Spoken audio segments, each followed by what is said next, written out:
Hi students, in this video we learn about the translation.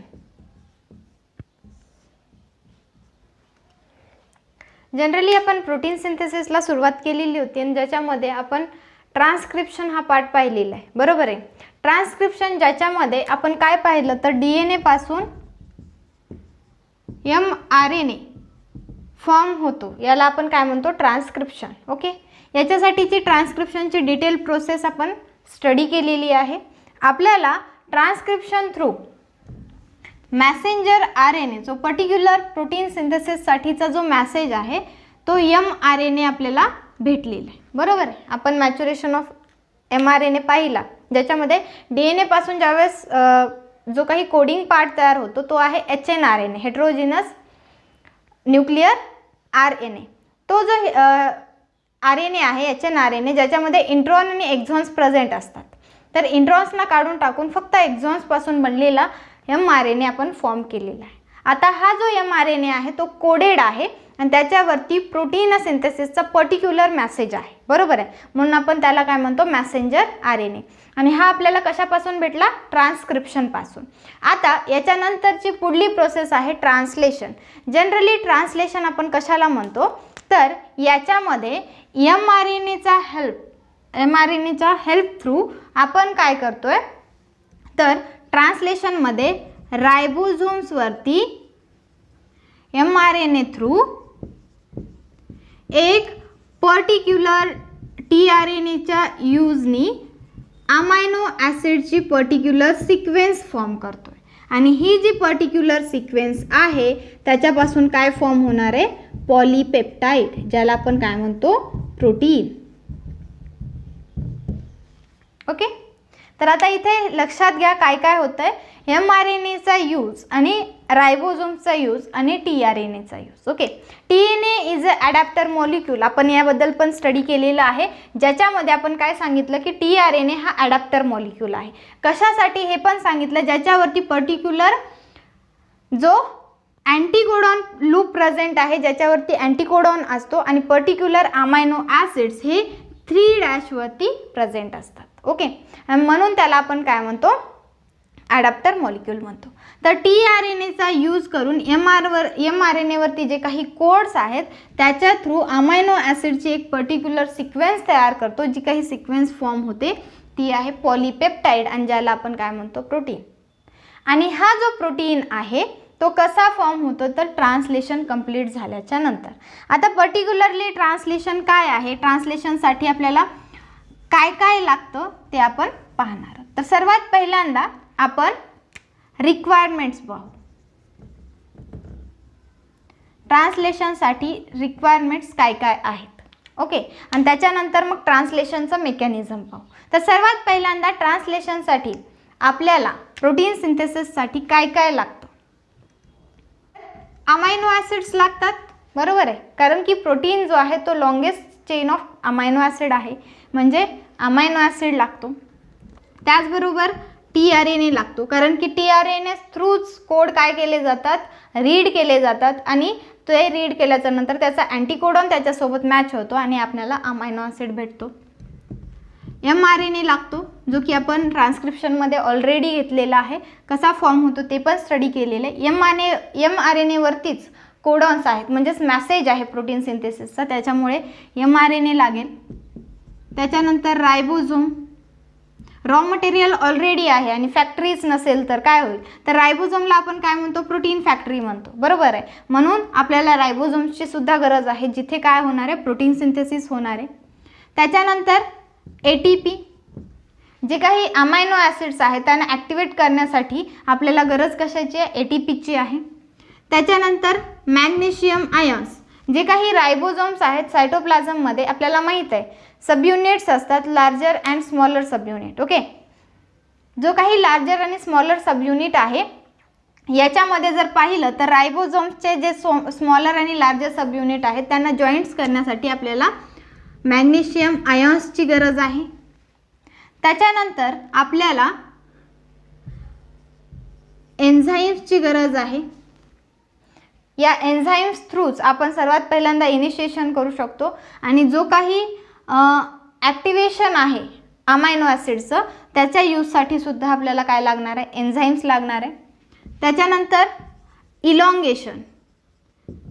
Generally मेकॅनिझममध्ये आपण तिन्ही steps पाहणार आहोत, इनिशिएशन, इलॉंगेशन अँड टर्मिनेशन. पण elongation प्रोसेसमध्ये जनरली जी काही चेन आहे, अमायनो ॲसिड तर आहेतच, पण त्यांची जी काही चेन फॉर्म होते, इलॉंगेट होते, त्याच्यासाठी आपल्याला इलॉंगेशन मेकॅनिझम्सची गरज आहे. त्याच्यानंतर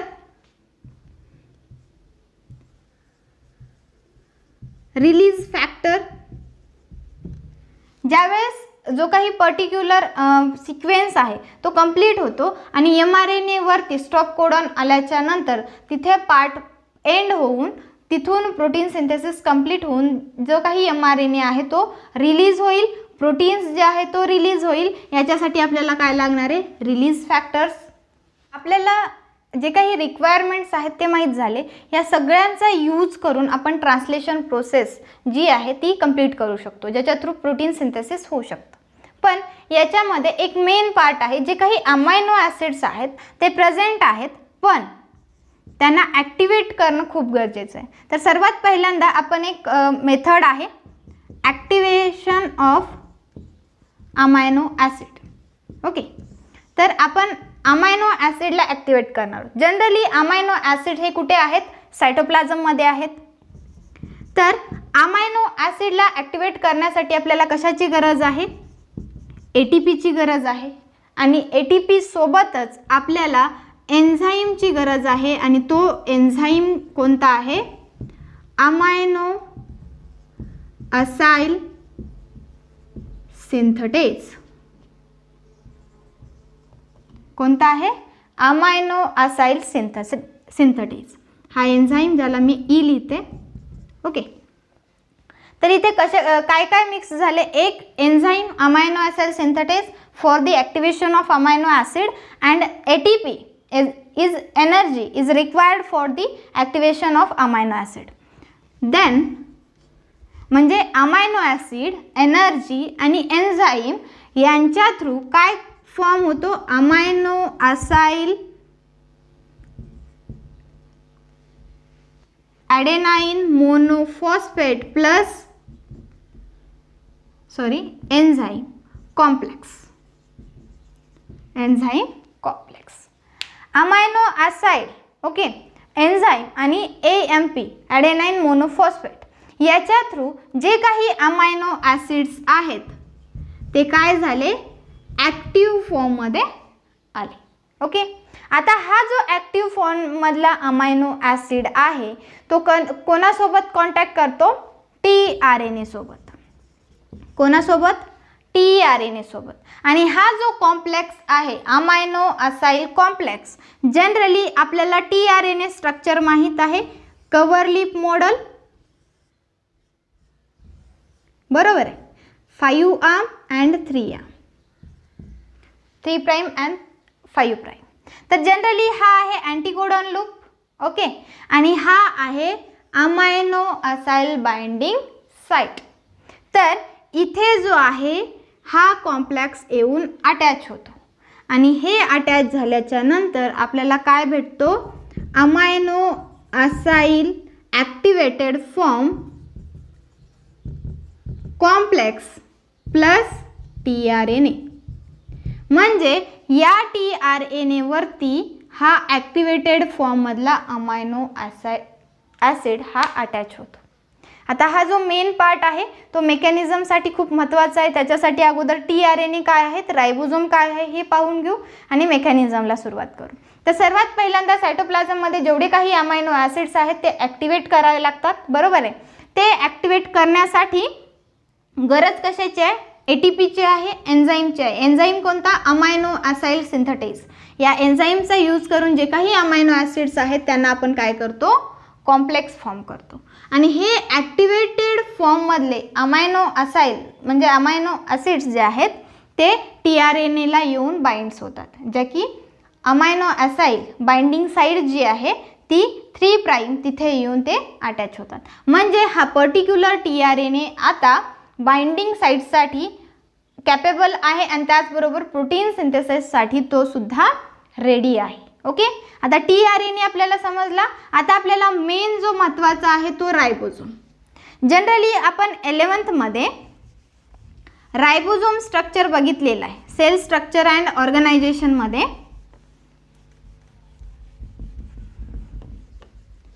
रायबोझोमचं स्ट्रक्चर आपण पाहिलेलं आहे, बरोबर आहे. तर जनरली रायबोझोम सायटोप्लाझम मध्ये प्रेझेंट असतो, ज्याला आपण प्रोटीन फॅक्टरी म्हणून ओळखतो. आणि त्याच्यामध्ये 2 सब युनिट असतात. एक smaller sub unit and 1 is a larger sub unit. Okay, याच्यामध्ये प्रोकॅरियोटिक्स आणि युकॅरियोटिक्स मध्ये डिफरन्शिएशन आहे. प्रोकॅरियोटिक्स मध्ये 70S असतो आणि युकॅरियोटिक्स मध्ये 80S असतो, बरोबर आहे. तर याच्यामध्ये हा आहे स्मॉलर सब युनिट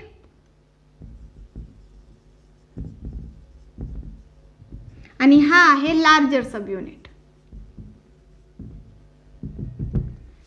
ओके, आता याच्यामध्ये हे जे 2 पार्ट्स आहेत याच्यामधला हा जो स्मॉलर सब युनिट आहे याच्यावरती mRNA हा अटॅच होतो. तर स्मॉलर सब युनिट हा mRNA अटॅचमेंट साइट म्हणून ओळखली जाते.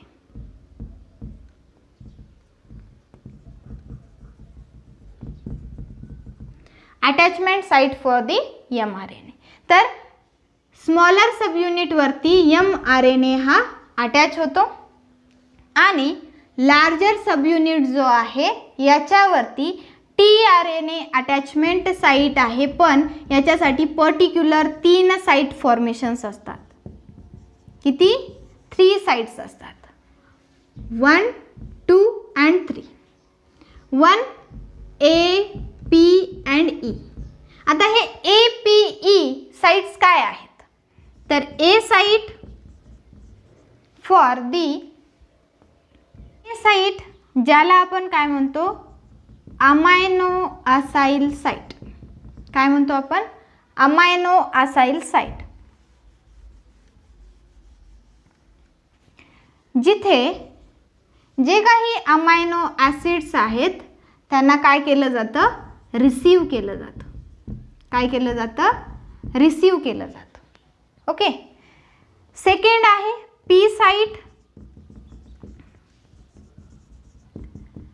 पेप्टाइडी साइट फॉर tRNA. इथे पी साइट पाशी पेप्टाइड बॉन्ड फॉर्मेशन केलं जातं. पेप्टाइड बॉन्ड फॉर्मेशन होतं. थर्ड वन आहे E site, is a exit site. ही आहे एक्झिट साइट जिथून tRNA रिमूव्ह केला जातो और लीव केला जातो. ओके, तर जनरली एक स्ट्रक्चर आपल्याला माहित आहे रायबोझोम, ज्याच्यामध्ये smaller and larger sub unit असतात. ज्याच्यामध्ये सर्वात स्मॉलर सब युनिट जो आहे तो mRNA अटॅचमेंट साइट आहे. काय आहे? mRNA अटॅचमेंट साइट आहे, जिथे डायरेक्ट येऊन mRNA हा अटॅच होतो. Okay, second larger sub unit जो आहे ज्याच्यावरती tRNA येतो, पण tRNA अटॅचमेंटसाठी तिथे 3 साइट्स आहेत. A site, P site and E site. तर ह्या ज्या 3 साइट्स आहेत या 3 साइट कोणत्या कोणत्या आहेत? A site amino acyl site for the tRNA. याच्यामध्ये काय केलं जातं? जे काही अमायनो ॲसिड्स आहेत ते रिसीव केले जातात A साइटवरती. सेकंड आहे P साइट. P साइट जी की पेप्टाइडी साइट आहे, पेप्टाइडल साइट और पेप्टाइडी साइट, जिथे पेप्टाइड बॉन्ड फॉर्म केला जातो.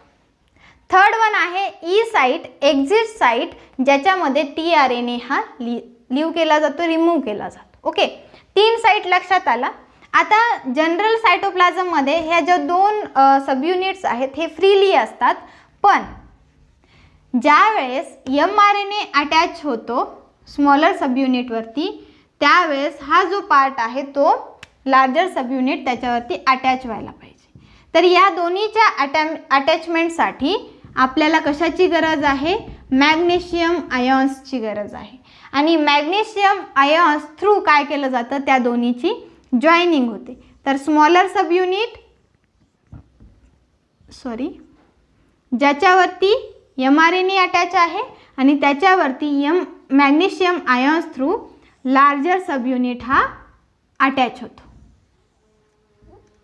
आणि हा जो लार्जर सब युनिट आहे त्याच्यावरती आपण 3 साईट बघितलेल्या, A site, P site and E site. Okay, तर या 3 साईट्सचा यूज करून आपल्याला प्रोटीन सिंथेसिस पाहायचं आहे. तर मी अगोदर जनरल स्ट्रक्चर सांगते. 3 साईट्स तर लक्षात आल्या, जिथे अमायनो ॲसिड्स रिसीव केले जातात. हे अमायनो ॲसिड्स P साईटवरती गेल्याच्या नंतर तिथे बॉन्ड फॉर्मेशन होतो. बॉन्ड कोणता? Peptide bond. आणि त्याच्यानंतर tRNA इथून एक्झिट होतो. ओके, तर ह्या 3 साईट्स थ्रू आपण प्रोटीन सिंथेसिस पाहणार. आपल्याला मेकॅनिझम डिटेलमध्ये पाहायचंच आहे, पण जे काही मेकॅनिझम आहे ती मेकॅनिझम पाहण्यासाठी किंवा ती मेकॅनिझम व्यवस्थित स्टडी करण्यासाठी आपण एक ओव्हरलुक बघू, ज्याच्या थ्रू ट्रान्सलेशनमध्ये नेमकं काय होतं. तर ट्रान्सलेशनमध्ये जनरली सर्वात पहिल्यांदा सिंपल जे काही tRNA आहेत, आता आपण काय बघतोय? ट्रान्सलेशन बघतोय. ट्रान्सलेशन कुठं होतं?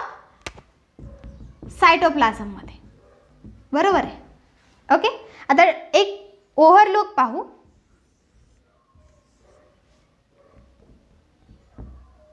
ओके, सेल आहे, सेलचा न्यूक्लियस आहे. या न्यूक्लियसमध्ये DNA पासून mRNA फॉर्म झाला. ओके, हे कधी? ट्रान्सक्रिप्शनमध्ये. न्यूक्लियसमध्ये ट्रान्सक्रिप्शन प्रोसेस होते, ज्याच्यामध्ये डबल स्ट्रक्चर जो DNA आहे त्याच्यापासून सिंगल स्टँडर्ड mRNA फॉर्म होतो. याला आपण काय म्हणतो? ट्रान्सक्रिप्शन. आणि mRNA फॉर्म झाल्याच्या नंतर हा जो mRNA आहे न्यूक्लिअर पोर थ्रू बाहेर पडतो. न्यूक्लिअर पोर थ्रू कुठे आला? सायटोप्लाझममध्ये आला. आता सायटोप्लाझममध्ये कोणती प्रोसेस होते? ट्रान्सलेशन प्रोसेस होते. ट्रान्सलेशन प्रोसेसमध्ये सर्वात पहिल्यांदा लक्षात घ्या, सायटोप्लाझममध्ये आपण काय पाहतोय? रायबोझोम आणि tRNA. ओके, आणि जे काही अमायनो ॲसिड्स आहेत त्याचं ॲक्टिवेशन आत्ताच पाहिलं, ज्याच्यामध्ये amino acids plus ATP plus enzyme. Enzyme कोणता? Amino acid synthetase. याच्या थ्रू जो कॉम्प्लेक्स तयार होतो, अमायनो ॲसिड ॲक्टिवेट होतात आणि हे अमायनो ॲसिड येऊन 3 प्राईमवरती अटॅच होतात. आणि ॲक्टिवेटेड अमायनो ॲसिड आणि अँटीकोडॉन्स हे आपल्यासाठी खूप गरजेचे आहेत. ओके, आता हे कुठे आहेत? सायटोप्लाझममध्ये. आता हे सगळी रिक्वायरमेंट्स आपल्याकडे आहे. आता नेमकं ट्रान्सलेशन प्रोसेसमध्ये काय होतं? तर ट्रान्सलेशन प्रोसेसमध्ये जो काही tRNA आहे तो सर्वात पहिल्यांदा कुठे येतो? अटॅचमेंट साईटवरती येतो. अटॅचमेंट साईटवरती आल्याच्या नंतर इथे जेव्हा कोड्स असतात त्याला तो रीड करतो आणि पर्टिक्युलर जो कोड आहे तो इथे अटॅच करून, मी सिंपल प्रोसेस काढते. ओके, अटॅचमेंट साईटवरती आला. इथे आल्याच्या नंतर इथे अँटीकोडॉन्स रीड करून हा जो बॉन्ड आहे इथे फक्त रिसीव केलं जातं. अमायनो ॲसिड्स हे रिसीव केले जातात. नंतर हा कुठे जाईल? P साईटवरती जाईल. ओके, आता हा P साईटवरती गेला त्यावेळेस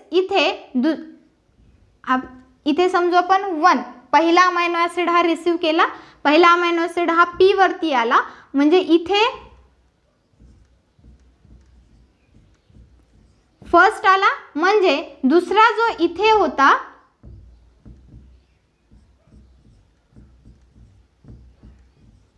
इथे जो सेकंड होता तो आता कुठे येईल?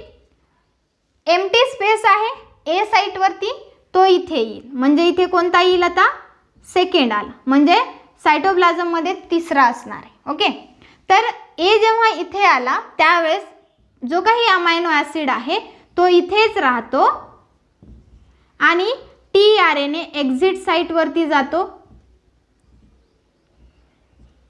आणि एक्झिट साईटवरती गेल्याच्या नंतर tRNA हा बाहेर पडतो. ज्यावेळेस 1 हा इथे आहे, हा इथे जाईल, त्यावेळेस इथला एम्प्टी स्पेस जो आहे तो फिलअप करण्यासाठी सेकंड इथे येईल. म्हणजे इथे आल्याच्या नंतर सेकंड आणि याच्यामध्ये पेप्टाइड बॉन्ड फॉर्मेशन होतं, सेकंड इथे येईल तो एक्झिट होईल, पुन्हा थर्ड इथे येईल, ओके, आणि इथे आल्याच्या नंतर फोर्थ इथे येईल आणि इथून बॉन्ड फॉर्मेशन करेल आणि तो एक्झिट साईडने निघून जाईल. असं कधीपर्यंत होतं, जोपर्यंत इलॉंगेशन प्रोसेस म्हणजे mRNA हा कंप्लीट होत नाही आणि जिथे स्टॉप कोडॉन येत नाही. आणि ज्यावेळेस स्टॉप कोडॉन आला तिथे रिलीजिंग फॅक्टर ॲड होऊन जी काही प्रोटीन सिंथेसिसची प्रोसेस आहे ती तिथेच थांबते आणि जो काही प्रोटीन आहे तो फॉर्म होतो. ओके, एवढं लक्षात आलं. म्हणजे जेव्हा एखादी वॅकंट असते त्या ठिकाणी लगेच दुसरा येतो आणि ई साईट करून tRNA हा रिलीज होतो. अमायनो ॲसिड जे आहेत ते इथेच सोडले जातात आणि अमायनो ॲसिडचं बॉन्ड फॉर्मेशन होतं. आता नॉर्मल स्ट्रक्चर आपल्या लक्षात आलं. 3 साईटमध्ये ज्यावेळेस फर्स्ट ए वरती येतो, ए वरती जो आहे तो ज्यावेळेस रीड करतो, अमायनो ॲसिड्स रिसीव्ह झाले, त्याच्यानंतर तो पी वरती आला, तर हा वॅकंट आहे, ए हा वॅकंट आहे. ए वॅकंट असताना तिथे लगेच सायटोप्लाझममधला दुसरा tRNA विथ अमायनो ॲसिड हा ए वरती रिसीव्ह केला जातो. ओके, तिथे रीडिंग होते, इथे बॉन्ड फॉर्मेशन होतं आणि हा जो आहे तो ई वरती आला म्हणजे पी वॅकंट आहे, तर हा ए वरचा पी वरती येईल, लगेच सायटोप्लाझममधला जो काही दुसरा आहे तो ए वरती येईल. ओके, मग हा जो आहे तो पेप्टाइड बॉन्ड फॉर्मेशनवरती येईल, इथला एक्झिट साईडवरती जाईल, एक्झिट साईडवरचा बाहेर जाईल, सायटोप्लाझममध्ये जाईल. पुन्हा ए वॅकंट आहे, लगेच तिसरा जो आहे तो विथ अमायनो ॲसिड tRNA हा ए वरती येईल. असेच ज्यावेळेस वॅकंट्स होत जातील त्यावेळेस ते जागा फिलअप करत जातील आणि असे अमायनो ॲसिड यांचं बॉन्ड फॉर्मेशन आपल्याला पी साईटवरती दिसत जाईल. आणि ज्यावेळेस स्टॉप कोडॉन येतो त्यावेळेस तो तिथे काय होतो, एंड होतो आणि तिथून प्रोटीन सिंथेसिस हे स्टॉप होते. ओके, तर पर्टिक्युलर आपल्या लक्षात आलं ट्रान्सलेशन म्हणजे काय. तर आता विथ मेकॅनिझम 1 बाय 1 स्टेप आपण पाहूया.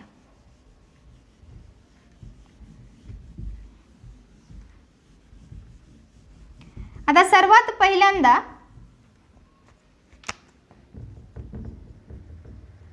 Mechanism through the formation of polypeptide protein synthesis.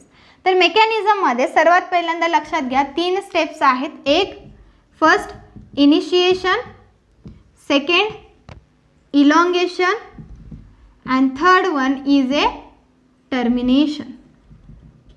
Third one आहे टर्मिनेशन. इनिशिएशन ज्याच्यामध्ये ट्रान्सलेशन स्टार्ट होईल, इलॉंगेशन ज्याच्यामध्ये जी काही चेन आहे अमायनो ॲसिडची आणि जो काही mRNA आहे तो रीड करणे आणि अमायनो ॲसिडची चेन फॉर्म होणे, इलॉंगेट होणे हे इलॉंगेशनमध्ये होईल.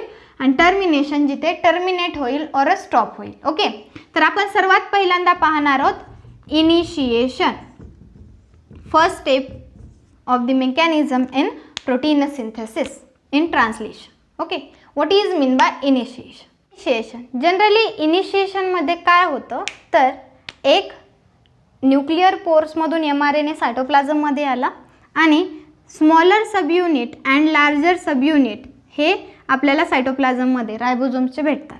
तर जो काही स्मॉलर सबयुनिट आहे त्याच्यावरती mRNA हा अटॅच होतो आणि mRNA आपल्याला माहीत आहे 5 प्राईम अँड 3 प्राईम. ओके, आणि इथे जो आहे तो फर्स्टली काय असतो, जो काही 5 प्राईम आहे इथे आपल्याला सर्वात पहिल्यांदा जो काही कोड भेटतो तो आहे AUG. ओके, आणि त्याच्यानंतर मग कोड्स फॉर्म होत जाताना आपल्याला दिसतात ट्रिपलेट फॉर्ममध्ये. ओके, हा आहे 5 प्राईम. mRNA रायबोझोमच्या स्मॉलर सबयुनिटला अटॅच झाला, त्याच्यानंतर लार्जर सबयुनिट जो आहे तो अटॅच होतो through the magnesium ions. Okay, याची गरज भासते ज्यावेळेस त्यांची जॉईनिंग होते. mRNA जो काही लार्जर सबयुनिट आहे तो अटॅच होतो. याच्यामध्ये आपल्याला 3 साईड्स दिसतात, एक ए site, P site and E site. याच्यामध्ये जे काही 3 युनिट्स आहेत ते पहिले जे आपल्याला पी साईटवरती दिसतील. तर आपल्याला पूर्ण एक कॉम्प्लेक्स तयार झालेला आहे. सायटोप्लाझममध्ये आपल्याला जो tRNA आहे तो भेटणार आहे आणि हा जो tRNA आहे याच्या प्लाझममध्ये आपल्याला tRNA दिसतो, बरोबर आहे. जो काही 3 प्राइम आहे इथे अमायनो ॲसिड अटॅच असतो आणि हा आहे अँटीकोडॉन लूप. ओके, आता याच्यामध्ये आपण काय पाहिलं, जो काही mRNA आहे याच्यामध्ये इनिशियल और स्टार्टिंग कोडॉन कोणता असणार आहे, AUG, बरोबर आहे. स्टार्टिंग कोडॉन जर AUG असेल तर याचा स्टार्टिंग अँटीकोडॉन सुद्धा असला पाहिजे आणि तो काय असेल, A always pair with uracil, uracil always pair with adenine आणि guanine always pair with cytosine. म्हणजे आपल्याला अँटीकोडॉन कोणता पाहिजे, UAC. ओके, आणि याच्यामध्ये फर्स्ट इनिशियल कोडॉन आणि इनिशियल अँटीकोडॉन आपल्याला माहित आहे. AUG हा जो आहे याच्यासाठी अमायनो ॲसिड कोणता आहे, AUG कोणता अमायनो ॲसिड दाखवतो, मिथिओनाइन, बरोबर आहे. कोणता दाखवतो, मिथिओनाइन. म्हणजे पहिल्यांदा कोणता अमायनो ॲसिड आला पाहिजे, मिथिओनाइन. तर जनरली हा जो अमायनो ॲसिड असणार आहे तो मिथिओनाइन असणार आहे. Amino acid first methionine. आता याच्यामध्ये जनरली आपण काय पाहतोय, तर मिथिओनाइन अमायनो ॲसिड हा युकॅरियोट्समध्ये, युकॅरियोटिक सेलमध्ये इनिशियल जो आहे तो कोणता असणार आहे, मिथिओनाइन असणार आहे. आणि प्रोकॅरियोट्समध्ये जो काही प्रायमरी अमायनो ॲसिड आहे किंवा इनिशियल अमायनो ॲसिड आहे तो कोणता असणार आहे, फॉर्मिल मिथिओनाइन. आता हा जो डिफरन्स आहे तो लक्षात घ्या.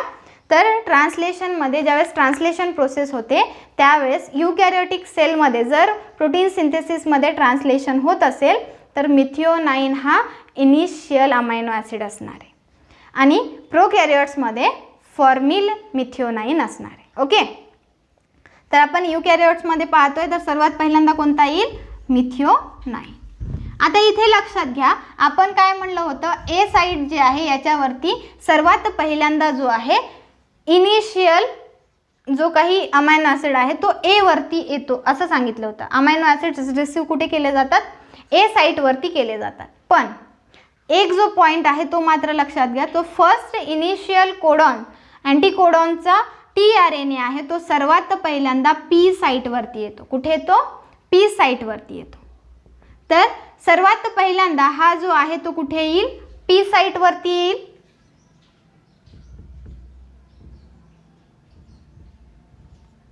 ओके, हा पी साईटवरती आला.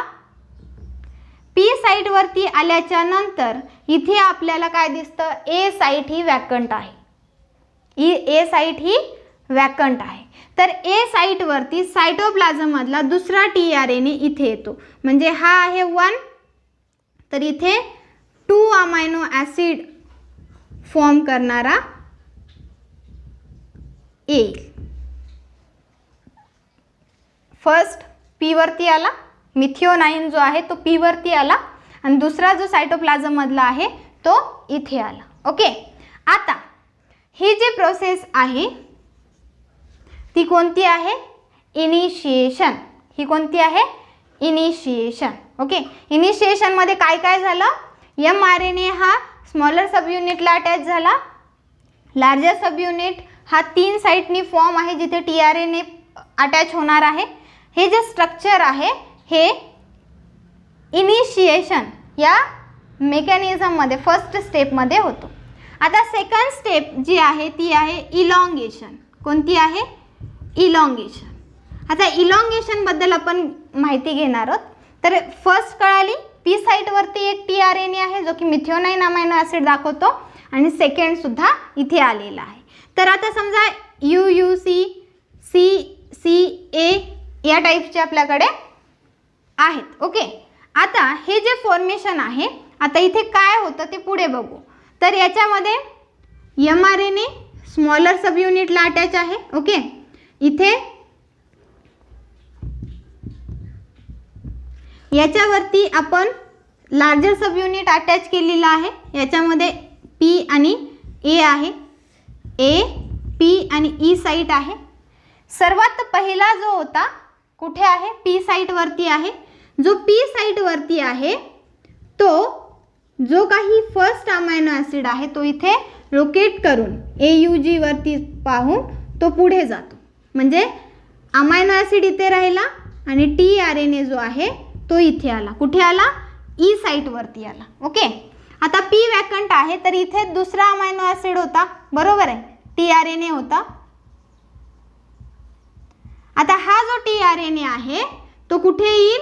P साईटवरती येईल. ओके. म्हणजे हा इथून कुठे आला?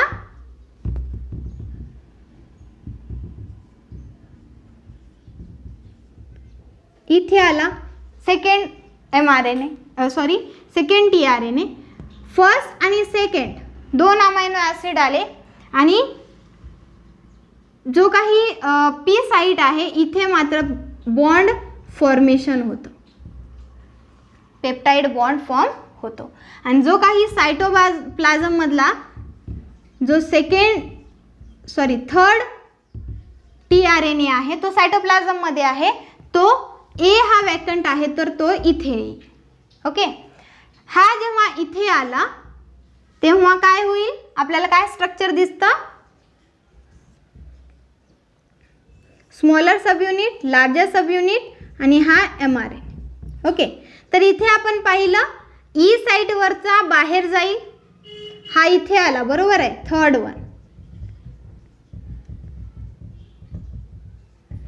वन तिथे आला.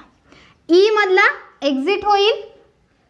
P साईटवरती आपल्याला दोन अमायनो ॲसिड फॉर्म होताना दिसत आहेत ज्यांच्यामध्ये बॉन्ड फॉर्मेशन झालेलं आहे. आणि इथला जो आहे तो अमायनो ॲसिड इथे अटॅच झाल्याच्या नंतर tRNA इथे येईल आणि इथला जो थर्ड वन आहे तो थर्ड वन इथे येईल. मग पुन्हा सायटोप्लाझम मधला फोर्थ वन इथे येईल आणि 2 आणि 3 मध्ये इथे P साईटवरती bond formation, peptide bond form होईल.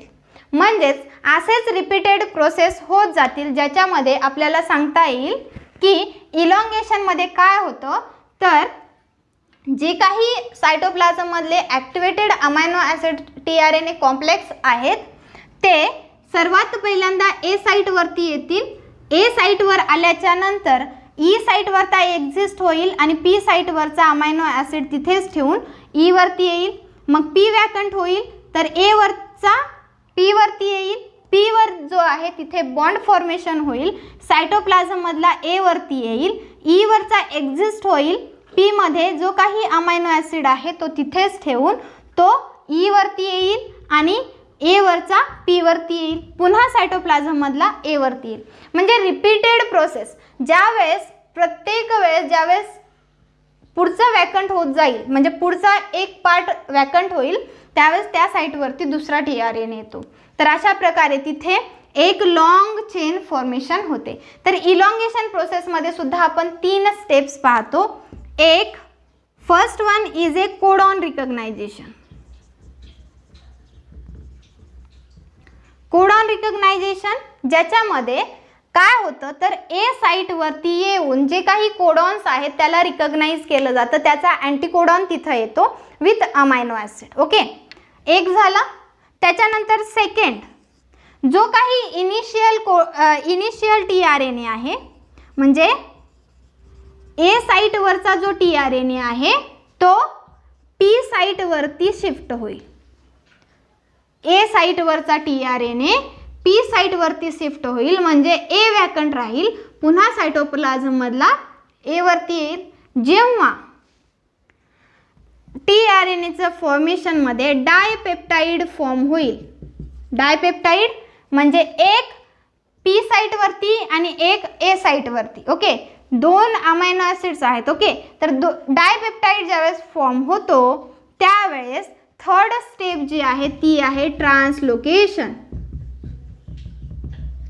ट्रान्सलोकेशन म्हणजेच काय तर 2 डायपेप्टाइड आल्याच्या नंतर थर्ड कोडॉन येण्यासाठी जो mRNA आहे जशास तसा राहतो आणि जो काही रायबोझोम आहे तो शिफ्ट होतो, त्याला काय म्हटलं जातं ट्रान्सलोकेशन. तर जो काही रायबोझोम आहे तो mRNA वरती पुढच्या साईडला शिफ्ट होतो आणि ज्यावेळेस शिफ्ट होतो त्यावेळेस पी वरचा ई वरती येईल, ए वरचा पी वरती येईल, पी वरती बॉन्ड फॉर्मेशन होईल. जे काही पुढचे न्यूक्लिओटाइड्स आहेत, पुढचे फॉर्मेशन आहे, म्हणजेच काय तर इथे AUG इथे येईल आणि हा जो UUC आहे तो सेकंडला येईल. म्हणजे हा जो रायबोझोम आहे तो RNA वरती शिफ्ट झाला, त्याला आपण काय म्हणतो ट्रान्सलोकेशन. ओके, तर 3 स्टेप्समध्ये इलॉंगेशन प्रोसेस होते. फर्स्ट कोडॉन रिकग्नायझेशन साईट, म्हणजे फर्स्ट कोडॉन हा ए वरती येतो, तो पी वरती जाईल, लगेच ए वरती दुसरा सायटोप्लाझममधला येतो. ज्यावेळेस दोन्ही येतात त्यावेळेस डायपेप्टाइड फॉर्मेशन झाल्याच्या नंतर mRNA वरती रायबोझोम हा शिफ्ट होतो, ज्याला आपण ट्रान्सलोकेशन म्हणतो.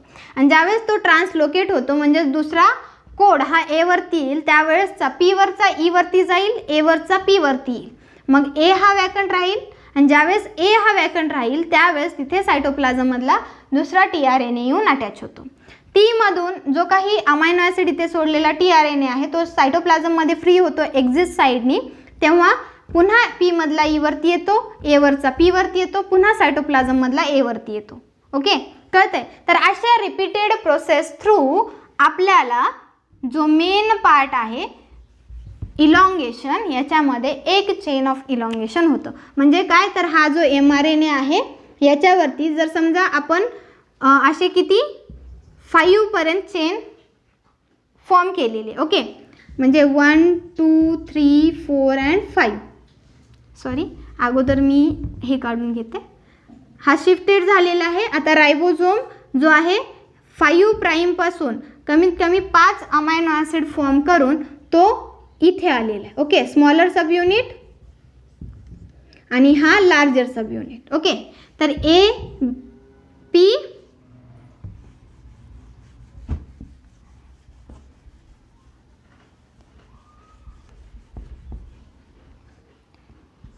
mRNA स्मॉलर सब युनिट हा पूर्ण 5 प्राईमपासून पूर्ण कंप्लीट होत आलेला आहे आणि हा larger sub unit A P आणि ई साईट्स आहेत. ओके, आणि इथे आपल्याला कोडिंग फॉर्मेशन दिसत आहेत.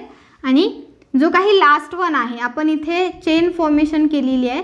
First amino acid methionine, second bond formation, third, fourth आणि इथे 5th वन जो आहे तो अटॅच झालेला आहे. ओके, आता हा tRNA इथे आला.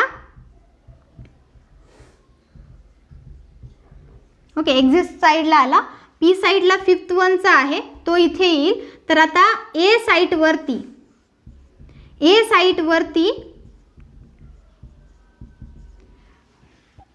इथे आपल्याला स्टॉप कोडॉन म्हणजे इथे इलॉंगेशन चेंज झालेली दिसते. तर आता आपण थर्ड जी आहे टर्मिनेशन पर्यंत जाऊ. टर्मिनेशन मध्ये काय होतं तर चेन टर्मिनेट होते. कधी होते? ज्यावेळेस ए साईटवरती UAA, UGA किंवा UAG या 3 स्टॉप कोडॉनपैकी, नॉनसेन्स कोडॉनपैकी कोणताही एक जर आला त्यावेळेस कोणताही सायटोप्लाझममधला tRNA त्या कोडला रिकग्नाइज करू शकत नाही, कारण की हे तिन्ही काय आहेत? स्टॉप कोडॉन आहेत, टर्मिनेटेड कोडॉन आहे, ज्याच्या थ्रू टर्मिनेट होतो. यांच्यासाठी पर्टिक्युलर अमायनो ॲसिड नाही आहे, त्याच्यामुळे कोणताही tRNA हा त्याला रिकग्नाइज करत नाही. म्हणून इथे जी प्रोसेस आहे ती स्टॉप होते आणि आपल्याला अमायनो ॲसिडची जी चेन भेटते ती कितीची आहे?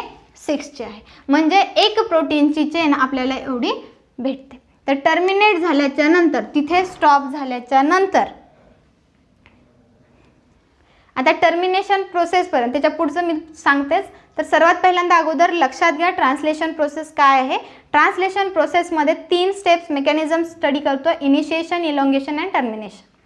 सर्वात पहिल्यांदा इनिशिएशन म्हणजे काय तर ribosome small sub unit, larger sub unit bind होणे, स्मॉलर सब युनिटला mRNA बाइंड होणे आणि tRNA साठी 3 साइट्स फॉर्म होतात. एक amino acid receiving site, peptide bond formation site आणि E exit site. Okay, initiation.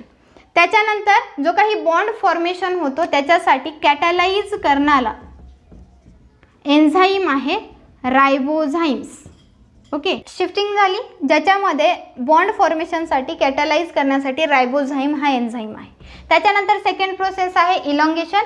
Elongation प्रोसेसमध्ये शिफ्टिंग होत जाते, प्रत्येक साईटवरती हा रायबोझोम TRNA येत जातो आणि रायबोझोम हा पुढे सरकत जातो आणि तिथे चेन फॉर्मेशन होते. आणि हे चेन फॉर्मेशन होण्यासाठी ज्यावेळेस A साईटवरतून P साईटवरती, P साईटवरतून E साईटवरती असे एक्झिस्ट होण्यासाठी, एक अमायनो ॲसिड बाइंड होण्यासाठी टोटल 0.1 सेकंड एवढा ड्युरेशन लागतो. म्हणजे एवढ्या क्विकली ते काय होतात, शिफ्ट होत जातात आणि एका ठिकाणाहून दुसऱ्या ठिकाणी असे साईट्स चेंज करत जातात.